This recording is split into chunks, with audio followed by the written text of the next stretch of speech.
یہی 27ویں شب تھی، یہی رجب کا مہینہ تھا۔ میرے آقا حضرت ام ہانی رضی اللہ تعالیٰ عنہ کے گھر آرام کر رہے ہیں کہ جبریل امین جو فرشتوں کے سردار ہیں نبی پاک کے دربار میں آتے ہیں۔ آرام سے جگاؤں کیسے؟ رب کا حکم ہے کہ محبوب کو بلایا جائے، مگر محبوب آرام کر رہے ہیں۔ یہ وہی آرام ہے، نہ جگانے پر صدیق اکبر نے نماز قضا کر دی تھی، نہ جگانے پر سیدنا صدیق اکبر نے سانپ کا ڈس جو ہے وہ برداشت کر لیا تھا، جگایا نہیں۔ اور مولا علی نے دیکھا کہ عصر کی نماز جاتی ہے تو چلی جائے، آقا کے آرام میں خلل نہ آئے، اب جبریل امین کو جگانا ہے۔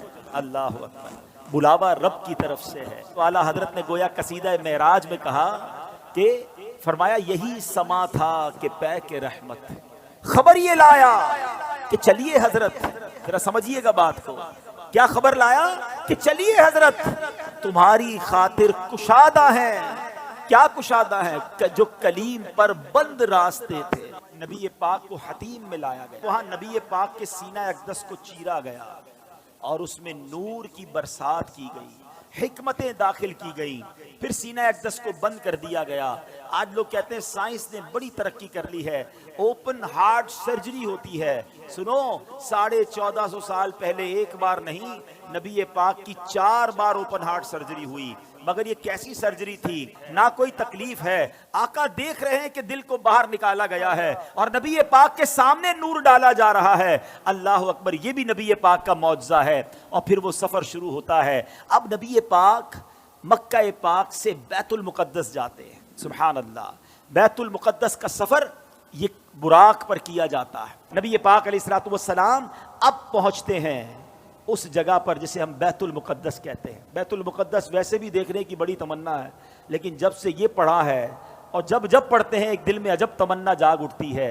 ذرا سوچو تو صحیح کہ کائنات میں ایسی نماز نہ اس سے پہلے ہوئی نہ اس کے بعد ہوگی، جب اس کائنات کے سب سے بہترین افراد یعنی انبیاء اکرام کم و بیش 1,24,000 آل ٹوگیدر ونس ٹائم، ایک ہی وقت میں وہ بیت المقدس میں موجود ہیں، صفے تیار ہیں، مؤذن فرشتے ہیں، اقامت دینے والے جبریل امین ہیں۔ اور اب جبریل امین نے عرض کیا حضور اب آپ امامت فرمائیے، امام الانبیاء میرے آقا امامت فرما رہے ہیں۔ سبحان اللہ، سیدی اعلیٰ حضرت امام اہل سنت بڑی پیاری بات لکھتے ہیں، فرماتے کہ وجہ کیا تھی؟ معراج کی رات کی جماعت کیوں جو ہے وہ سجائی گئی، یہ بلایا کیوں گیا سب کو؟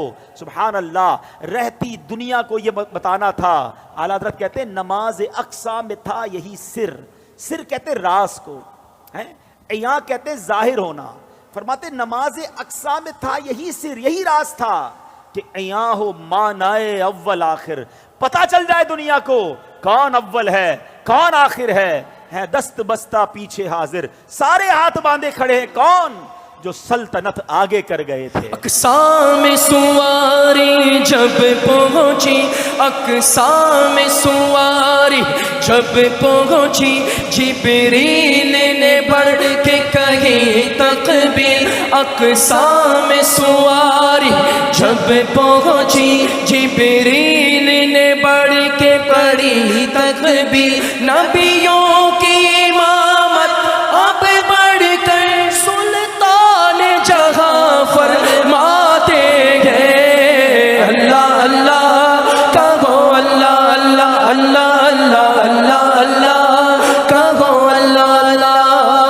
اب نماز سے میرے آقا فارغ ہوئے، اب آسمان کے سفر کی تیاری ہے۔ اب سفر آسمان میں وہی براق ہے، وہی بارات ہے، وہی دولہا ہے، وہی باراتی ہیں۔ آن کی آن میں پہلا آسمان آ گیا، اور اللہ کے حبیب کا یہ سفر کتنا فاسٹ ہوا، نبی پاک آگے بڑھتے گئے، اب سدرۃ المنتہا آ گیا۔ اب یہاں جو ساتھی ہے جو ام ہانی کے گھر سے لے کر ساتھ جا رہے ہیں جبریل امین، وہ عرض کرتے ہیں کہ حضور بس اب یہاں سے آگے میں نہیں جا سکوں گا، یہ میری لمٹ ہے، اس سے آگے گیا تو میرے پر جل جائیں گے۔ اللہ اکبر، اب اس کے آگے فقط رب کے حبیب جا رہے ہیں۔ یہ وہ مقام ہے کہ جبریل امین بھی پیچھے رہ گئے۔ اللہ اکبر، اب جناب نبی پاک علیہ الصلوۃ والسلام جب آگے جاتے ہیں، جبریل ٹھہر کر سدرا پر بولے جو بڑے ہم ایک قدم، جل جائیں گے سارے بالوں پر اب ہم تو یہیں رہ جاتے ہیں۔ جبریل ٹھہر کر سدرا پر بولے جو بڑے ہم ایک قدم جل جائیں گے سارے بالوں پر، اب ہم تو یہی رہ جاتے ہیں۔ اللہ اللہ کہو، اللہ اللہ اللہ اللہ اللہ اللہ کہو، اللہ اللہ۔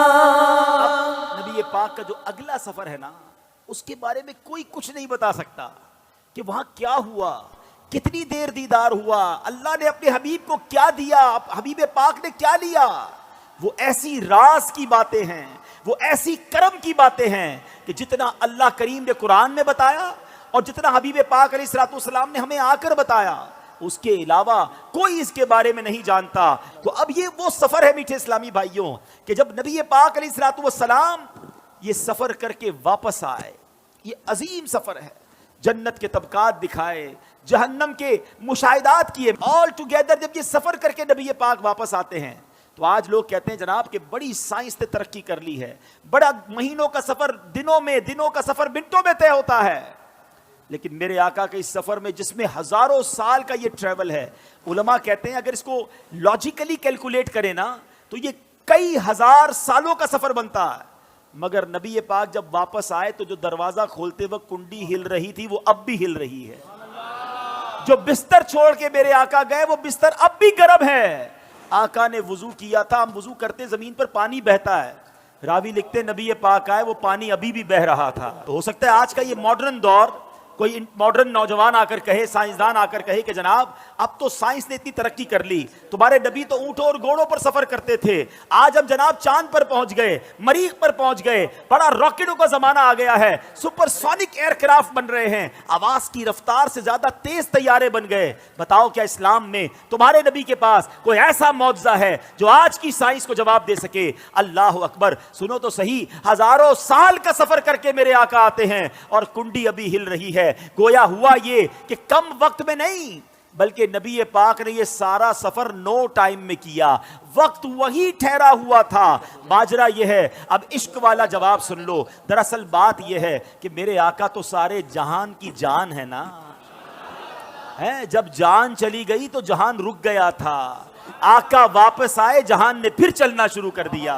اعلیٰ حضرت کہتے ہیں نا، وہ جو نہ تھے تو کچھ نہ تھا، وہ جو نہ ہو تو کچھ نہ ہو، جان ہے وہ جہان کی، جان ہے